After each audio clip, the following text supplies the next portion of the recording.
It's actually logistically quite difficult to wear this helmet and the headphones at the same time. Does that work? Dwarves are here to stay. Now, I don't mean real people with the condition dwarfism who I'm told prefer different terminology. I mean the made-up kind of dwarves, the kind who live underground, mine for gold, and have a rich stone-carven history of epic stories, tales and poems, most of which are about living underground and mining for gold.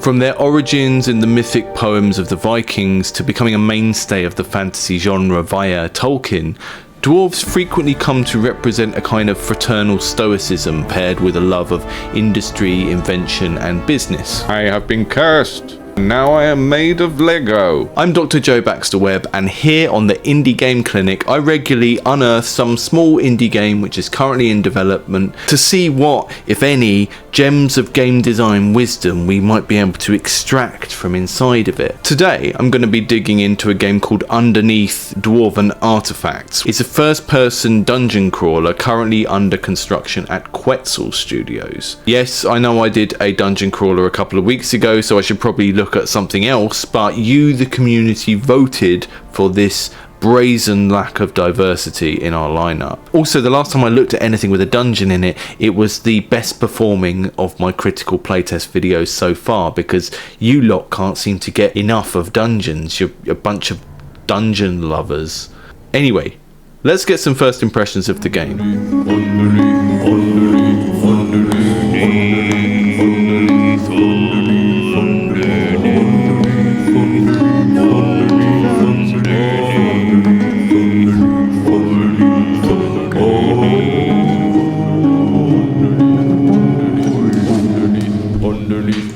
You're a proud dwarf born in the fortress of Arnsbrack, deep underground bastion administered by a guild calling itself the Order. The main aim of the guild is to search for lost dwarven artifacts. As an aspiring new recruit among the Order, you were tasked to patrol the caves around the fortress. And it generates levels that are linked together by a world map. There's like a paper doll for the inventory with all these different kind of illustrated items. And there's a nice dwarven whenever you try and do something you can't do. Okay, so I've picked up loads of wood. I'm sure there's stuff I can do with that. I kind of like that the mini-map has, like, when there's a question mark on there, it looks like a rune. It looks like stuff we associate with dwarves from fantasy. It's not just a random, like, science fiction looking mini-map. It looks like it belongs in the world. So, you know, I like that kind of stuff. There was nothing about the cave that I was just in that was particularly mystical. So I think the names are randomly chosen, and later on would be a good thing to work on, because it means that you can actually get a feel when you look at that world map and you see that, oh, this cave is mystical, this cave is poison or whatever. You can get a feel of like what you should do to prepare when you head into that cave. I think there's going to be a lot of kind of environment that feels quite repetitive here. Or I don't think my axe will work for that, but I'll give it a go. Oh, it is doing it. Oh, wow. Have it. Now, one of the issues I have with some of these enemies. Oh, look, there's a worm. It's caved up, hanging in the air. It's flying. One of the issues that I have with some of the combat that I've seen in this so far is that the enemies do not feel like they connect with you when they attack. So you have like a flying melee enemy, and there's no sense that it's really touching you when it hits you. It kind of feels like it's shooting you with a ray trace from a distance, which, you know, I can understand how that might be happening from a technical point of view, but it doesn't make sense from a gameplay point of view. So I want, even if it's just masked by a bit of screen shake or something, just having some sort of feedback when I get hurt that's a bit clearer. There is a face up here for my dwarf status. Maybe having them down in the middle like Doom, or like you say with Wolfenstein, maybe that would make it a bit clearer so that they can wince and stuff when they get hurt. Overall, I really like the initial creative direction here. There's some art which feels like placeholder, and that's fine. I do think the title of the game feels a bit clunky, because if you take out the colon, it's a sort of sentence in its own right. Oh, Gory, have you seen where I put my car keys? Have you tried looking underneath dwarven artifacts? Oh, not again! The idea of using beams from mines as a source of firewood or whatever, I think you can have it in there, but it needs to have peril attack. It needs to be able to cause a cave if I do that. I really like this thing of when you open a chest, it's like a tactile object and the things are sitting inside it. I kind of like that, and I could see how that tactility would make this good as a VR title later on, further down the line, because it's not, oh, you click on the chest and then you get a Skyrim menu. Look at that little creepy crawly. Have it.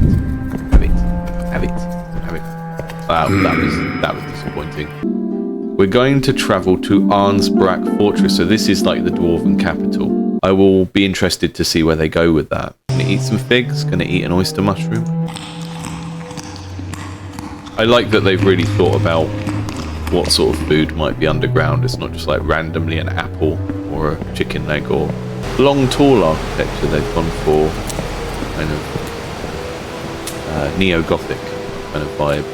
I'm not sure if this brickwork with all of this in and out kind of makes much sense. That might seem petty, but I think if you're launching a game to fans of dwarves as like a genre trope, as a fantasy race, it looks cool compositionally. Where the texture doesn't quite fit around the corners here, it doesn't really evoke that sense of the dwarves are master builders, which you need, I think, if this is supposed to be the impressive dwarven stronghold. Well, what did you think from what you saw so far? Now, there are a bunch of obvious smaller issues, little bugs like floating stuff, some janky level geometry in places and all of that, but I'm sure that those are things that the developer is aware of, so they're not really what I want to focus on at this stage. The larger issue I felt while playing this game is something a bit bigger than any of these small bugs, but hopefully it's also not something that's massively difficult to solve. Underneath currently feels like the beginnings of an immersive simulation, an ImSim, something like Deus Ex or the old Thief games. There are lots of mechanics, some of which are going to have potentially cool interactions with each other, but the goals felt a bit too spread out and led to issues with the overall pacing of the game. Sure, there's a quest log to tell me what to do next, but a lot of the time it didn't tell me where to go, because where to go was randomly generated and it didn't really know where I should go. And that kind of led to this situation where I was just running forward, hoping to stumble across the thing that would help me in my next quest. In my initial couple of playthroughs, it took at least half an hour before I ticked anything off on the list, and I couldn't always easily navigate myself to the fortress to be able to actually finish that first little tutorial quest and get some real quests. I got lost or killed so many times before I reached a point where I felt like I'd achieved anything. And that's not just a matter of difficulty and of me being rubbish at games, although that is an issue. It's an issue of pacing.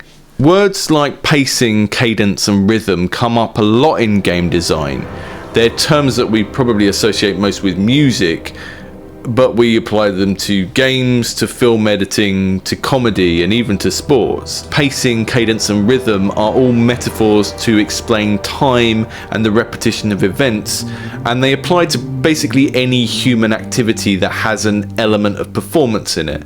Anytime a human is performing, whether it's ourselves or someone we're observing, and there's something about the performance that's supposed to be good or bad, ideas of rhythm and cadence and pacing come in. There are issues currently with the pacing of this game and the way that the randomness leads to a situation where I'm not getting satisfying returns to the base to sell things and upgrade and stuff like that. I think one of the things I struggle with a lot, and I've played this for a little while now, I've been playing it for a couple of hours, just starting new games and trying it over. I don't really understand why these caves have stuff in them already. You know, I'm not sure why these caves look like natural rock formations, but then they have things like a staircase in. And I don't necessarily care about realism, but I do care about story and world building, and I guess less realism and more believability.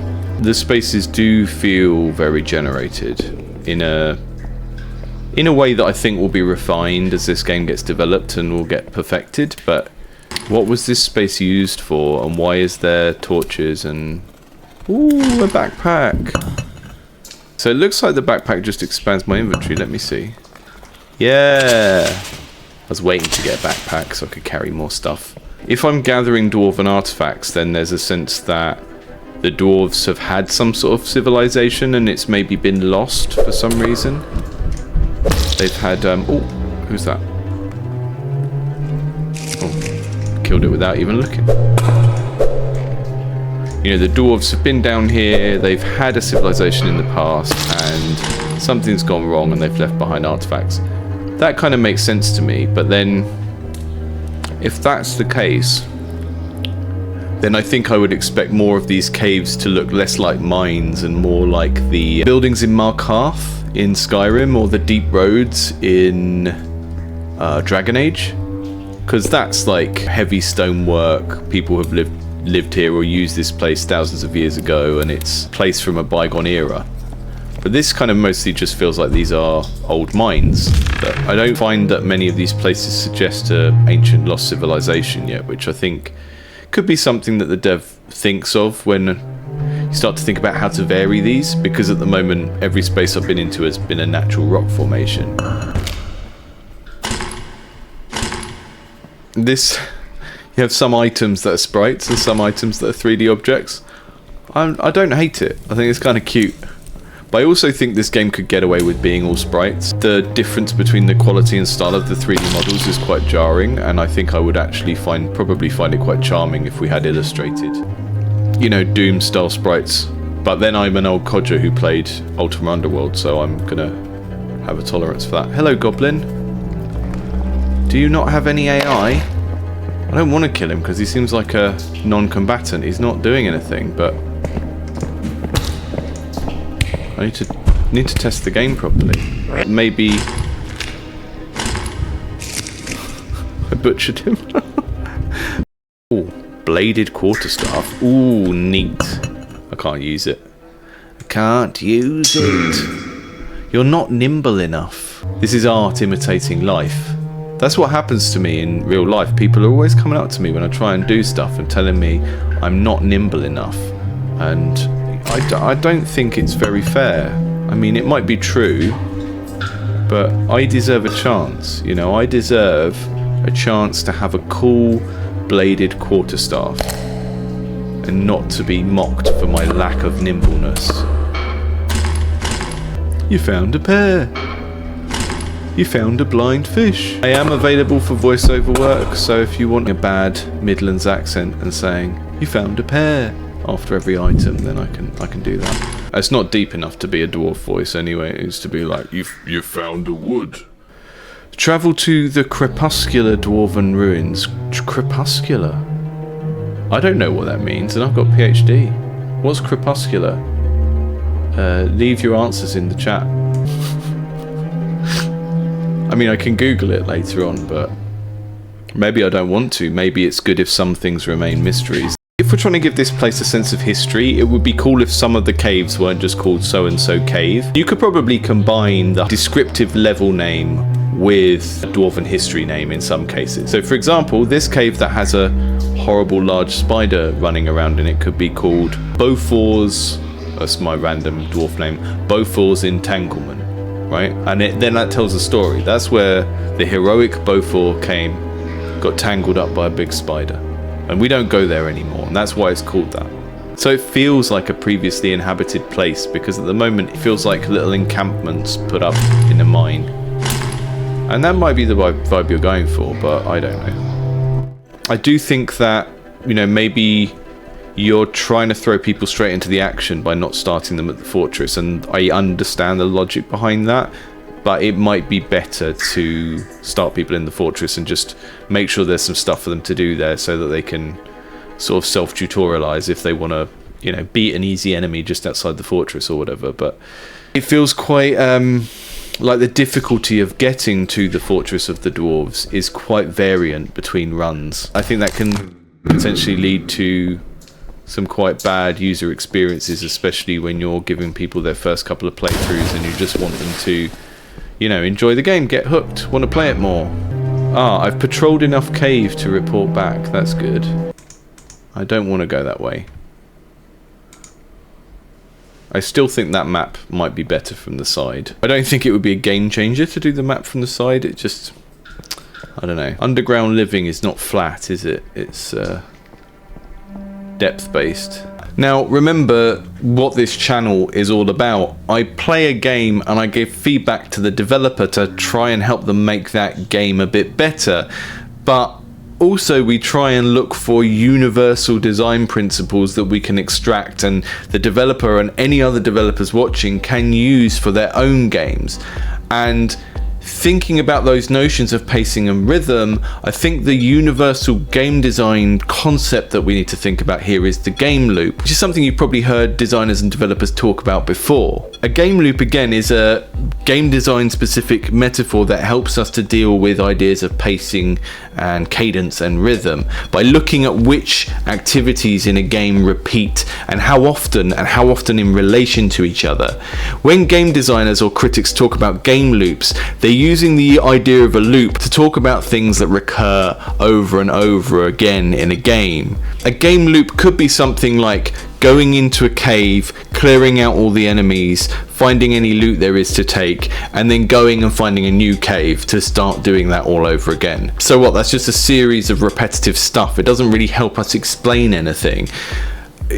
Game loop describes something that's repetitive in a game that's not inherently useful as a concept. It's not a helpful concept until you start to look at how different loops within a game relate to each other and how the frequency of those loops relate to each other. That's when game loops become something you can actually analyze your game with and make decisions about how to change the design as you go along. To give an example that's probably relevant to any sort of action RPG game, let's look at Elden Ring.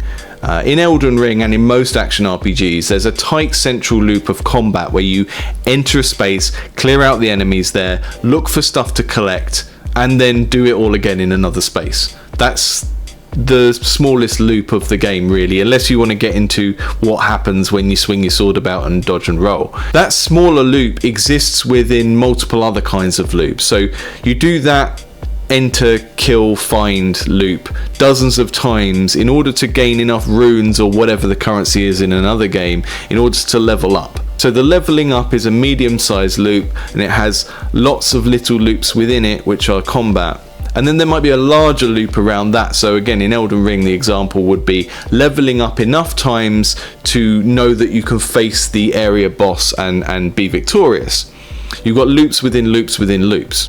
Now, historically, dwarves have been typecast as quite miserly. They don't just want to get gold, they want to keep it at any cost and keep it away from other people. If you're a small person who lives underground and you want to help dispel some of these negative stereotypes about us, you might consider subscribing to the Indie Game Clinic Patreon. Just £1 a month can help me to keep doing this channel and keep buying more wigs. And for slightly more, for just the price of a cup of coffee every month, you'll get access to the Indie Game Clinic Discord, where you can talk to me, ask me questions about game design, and meet with other members of the community, and even the developers of the games that I feature here on this show. Isn't that nice? More importantly, by having a game dev community which is slightly walled off, we can have a lovely forum where every other post isn't someone trying to use the entire community as Google and asking inane questions like, how do I get started doing game development? If you want to be part of that community, sign up to the Patreon, help me do this full time, help me buy lots more wigs, help me make lots more silly songs, and more importantly, help me continue to make informative videos about game design that help you make indie games that people actually want to play, unlike the one you're making right now, which is probably rubbish. The problem at the moment that I see with Underneath Dwarven Artifacts is that it cares a lot about its smallest game loop. We're generating a cool room for you to go in, kill things and pick stuff up in. But those larger loops of completing a quest or buying things and upgrading them, they feel too large in comparison to the smaller thing. If you want that basic activity of killing things and collecting stuff to feel satisfying, then it needs to feed into that larger loop of leveling up or buying stuff quicker. Ah, yes. There we go, cook some of this stuff. Right, what should we cook? Oh, Cave creature meat. Maybe some meat. An oskipek. Is that like a... looks like a sweet potato. I cooked a horrible vibrant pie. There it is. A horrible vibrant pie. Oh, Gordon Ramsay over here. Let's see what else I can cook. Are the seeds for growing stuff? Probably less exciting to set up a farm in this game if I have to do too much wandering between maps to get to and from it, though. I think the structure of this with the world map and the different generated areas is potentially going to hold it back when it comes to players having like a longer term existence in this world, I think. But we'll just have to wait and see with that one, I think.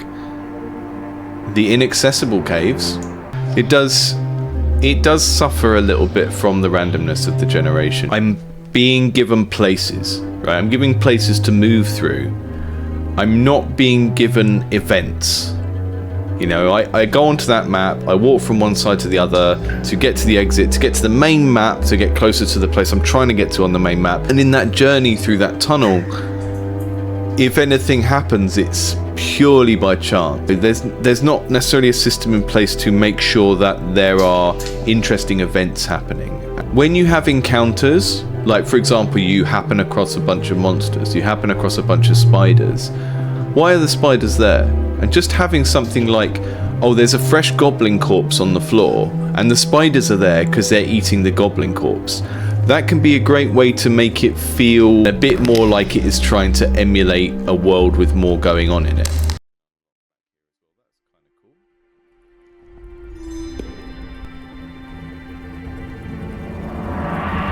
Is my boss going to be in here?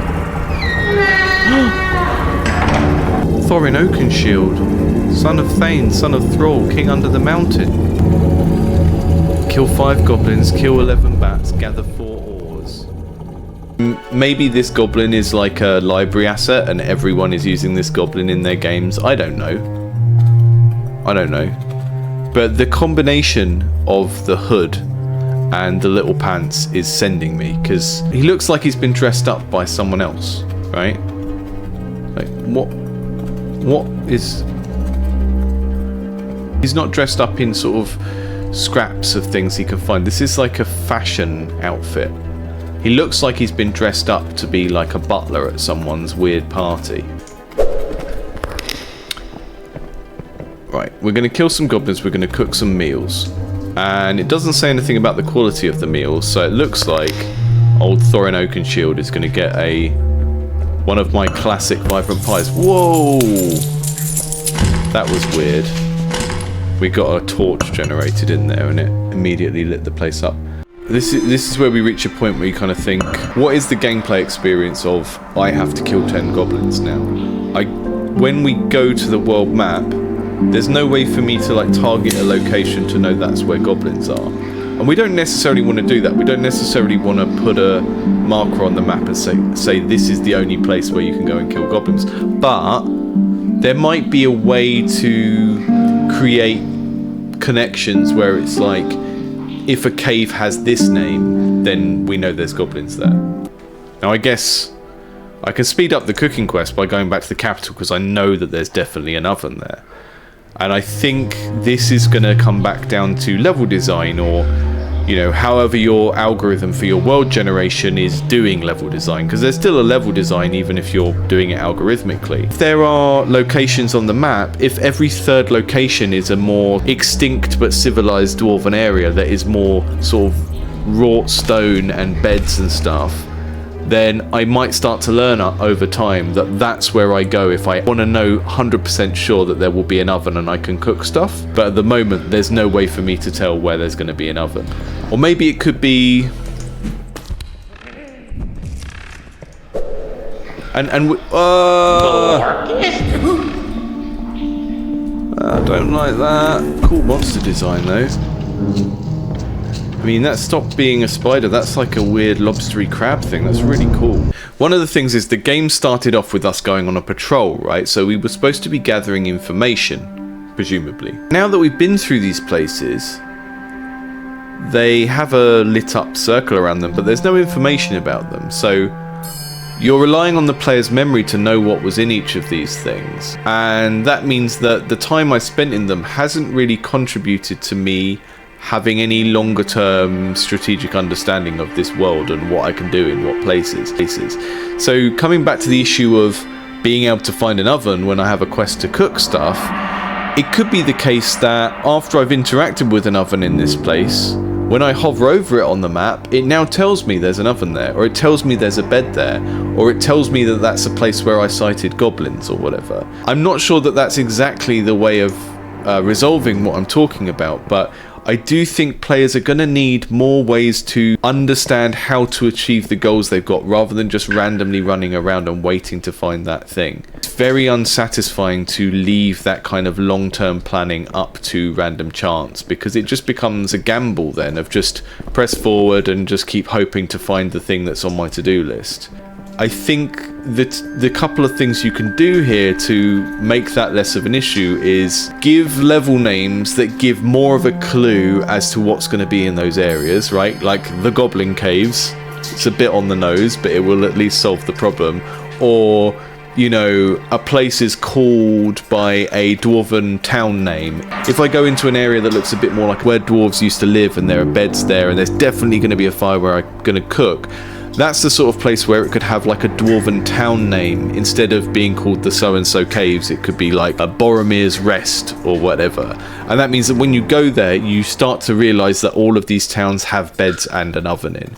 Then you can start to plan your journey and go deliberately to these places when you know you need to do a particular thing. I know I need to kill goblins, I go to the Goblin Caves. If you don't want it to be that blunt and on the nose, then that's fine. But you can also introduce the other thing of, as players explore an area, the game sort of takes notes on it, and that means when you go back to that overview map, you've got a little bit more context of what you're going to get each time you go back to one of the previously explored places. Because at the moment there's not really anything to remind me of what was anywhere. When I go back onto the map, I just see I see a bunch of places I've previously visited, but I wouldn't know which one to go back to find a particular thing. A bit of a problem when it comes to solving these quests, or to feel like I have any agency over the quests and I'm not just waiting to stumble across the thing that I need now. This game, I think, generally is in quite a good state, in the sense that the devs have done a lot of work and there's a lot here already. And a lot of the problems I'm identifying so far are just to do with communication. Hello, mate. Incomprehensible caves. Let's find out just how incomprehensible these caves are. I found some chicken stomachs. A delicacy.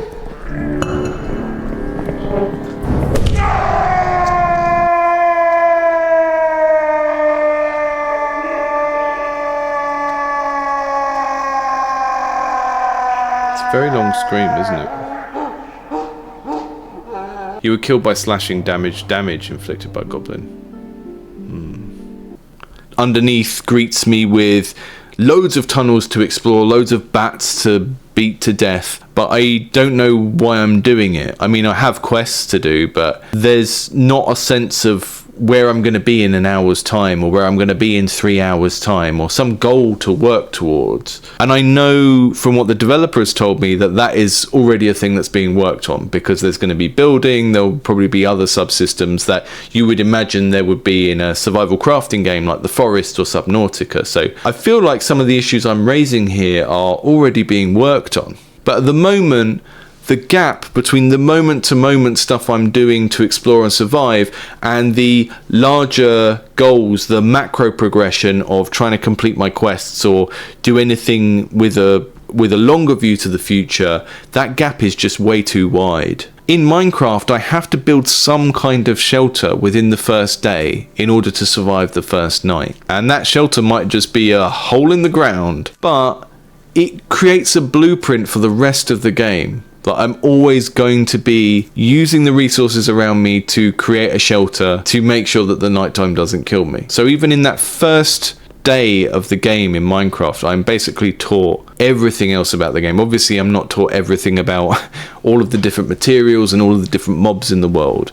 But at an activity level, as a player, I am onboarded into the game in the sense of like, here's what you're trying to do. Concepts of pacing and rhythm are central to understanding any kind of art or creativity that involves performance over time. And for good reason. If you're creating art or you're creating some kind of performance and you're trying to hold people's attention, you need to be able to control these things so that you can lull someone into comfort by doing something repetitive and then smash them out of that comfort with moments of novelty. You have to be able to understand pacing and be able to make tweaks to what you're doing to impact the pacing. In music, it might be playing a song faster or slower, or it might be cutting out of a verse in a strange place so that when the chorus comes in, it's a surprise. At the moment, because of some of the problems that the game has with pacing and with a lack of long-term goals, it feels a bit like watching a stand-up comedy set where the comedian is making loads of individually good jokes. All of the parts are fine. Each joke is kind of funny in its own right, but nothing about the routine connects together. And I'm sure we've all seen stand-up routines like this. The individual jokes are good, but they feel interchangeable, and we're not blown away in the same way that we might be by another performer who's able to make callbacks to set up a gag half an hour ago, make you forget about it, and then do something to bring it back to that. That's kind of what this game feels a bit like at the moment. It's a set of events and activities which are good ingredients for a game, but I'm currently not made to invest in anything larger than what's occurring at the current moment. I'm getting quests, I'm being told go and kill some goblins, go and cook some dinner, but I don't really have any agency over those quests, so I'm totally relying on luck of the draw and just hurtling ahead, running through tunnels until I find the thing I need. I'm reasonably confident that the developer knows what they're doing here and they're going to fix a lot of these problems. As they add more systems and mechanics, like I know they're already doing, some of these problems may just naturally resolve themselves. But I wanted to make sure that we dealt head on with these issues of pacing, regularity, frequency of different types of events happening in the game. They're going to be the difference between this being a game that is just a sort of go down in a hole, wander around a bit and die simulator, and something much more structured and rich, which generates emergent stories that people get excited about and want to tell their friends about and want to stream. I don't want this game to turn out to just be random bad stuff happens to you underground simulator. You know, I have enough of that in my real life as it is. Having a few buggy graphical things or things spawning in strange places is not as much of a deal breaker when it comes to gameplay as just not being able to achieve your goals as a player. And I think that's the biggest problem that I see in this project still.